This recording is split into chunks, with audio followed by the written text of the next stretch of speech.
It started with the sound of a teacup clinking against porcelain, soft, familiar, comforting.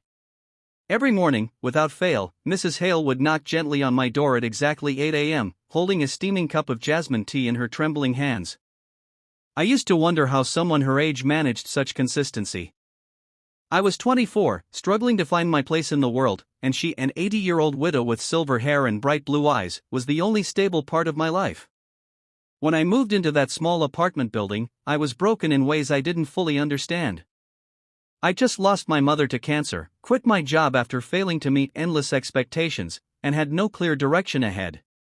Most days, I sat by my window, staring at the street below, wondering what purpose life had left for me.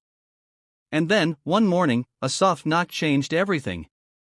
"Good morning, dear," Mrs. Hale had said that first day, smiling through wrinkles that told 1,000 stories. I made too much tea again. "Would you like some?" I nodded, grateful for the company I hadn't realized I needed. She didn't talk much at first. Just sat across from me, sipping her tea, sometimes humming quietly to old songs from her radio. It became a ritual, one that slowly began to fill the emptiness in my apartment and, eventually, the emptiness in my chest. Days turned into weeks. Weeks into months. Our tea sessions became longer, deeper.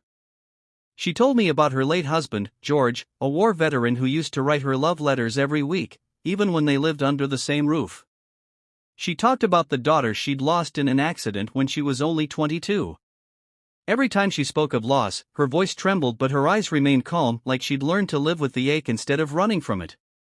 One morning, I asked her, "How do you stay so peaceful after everything?" She smiled, her hands gently cupping the teacup. "Because pain reminds me I'm still capable of feeling, dear. And as long as I can feel, I can still love." That sentence stayed with me. It became the anchor I didn't know I was searching for. But then came that morning. The one that changed everything. It was a cold, gray day in October. Rain tapped softly on my window, and I waited for her familiar knock. 8 a.m. came. Then 8:10. Then 8:30. I frowned, thinking maybe she had overslept. But at 8:45, I finally heard it, that gentle, hesitant knock. When I opened the door, Mrs. Hale stood there, not with her usual cup of tea, but holding an old, faded box wrapped in a silk cloth. Her smile was faint, her eyes red-rimmed as if she'd been crying. "Good morning," she whispered. "I brought you something more than tea today." She stepped inside and placed the box on my table. Her hands shook slightly. "I need to tell you something, dear." Inside the box were dozens of handwritten letters, yellowed with age, tied neatly with ribbons. Some were unopened. "These are George's letters," she said softly. "But not just to me. Some were written for you." My breath caught. "Me?" She nodded. "Your mother was my daughter, Emma." The room fell silent. My knees went weak. I'd grown up without ever knowing my mother's side of the family. She never spoke much about her past, just that she'd left home young, after a fight with her mother. I'd never connected the dots. Mrs. Hale, my neighbor, my friend, was my grandmother. She reached for my hand, tears glistening in her eyes. "Your mother left after your grandfather died. She blamed me for the accident. I tried to reach her for years. When she passed, I thought I'd lost my last chance to know you. Then one day, I saw your name on the lease form downstairs. I didn't know how to tell you. So, I brought tea instead." I sat frozen, staring at the letters, my heart pounding with a mixture of shock and aching warmth. She'd known all along. She'd been waiting, watching, caring, without ever forcing the truth. "I thought you might not forgive me," she whispered. "But I couldn't stand by and lose you, too." I broke down then, not out of anger, but out of understanding. Every cup of tea she'd brought wasn't just kindness. It was love. It was a silent apology. It was a bridge between the past and the present. We spent that day reading the letters. Some were from George to Emma, filled with love and pride. Others were ones Emma had written but never sent, full of regret and longing to return home someday. By evening, the rain had stopped. I looked at Mrs. Hale, my grandmother, and smiled through tears. "You don't need to bring me tea anymore," I said softly.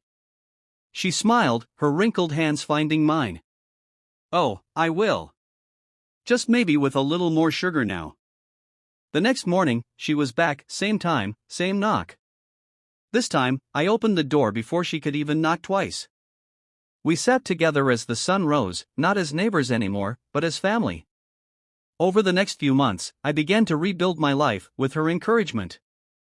I found a new job, started painting again, and for the first time since losing my mother, I felt whole. She taught me that love doesn't always come through grand gestures, sometimes it's in the quiet routine of morning tea and patient forgiveness. But life, as it always does, brought another goodbye. One morning, I knocked on her door and no one answered. She had passed peacefully in her sleep, a gentle smile on her face, as if she'd finally reunited with everyone she'd ever loved. She left me a note beside her teapot. "My dear, life will never stop giving and taking. But as long as you keep sharing your warmth even in a cup of tea, you'll never truly lose anyone." Now, every morning, I brew 2 cups of jasmine tea. One for me, and one for her, her cup resting quietly by the window.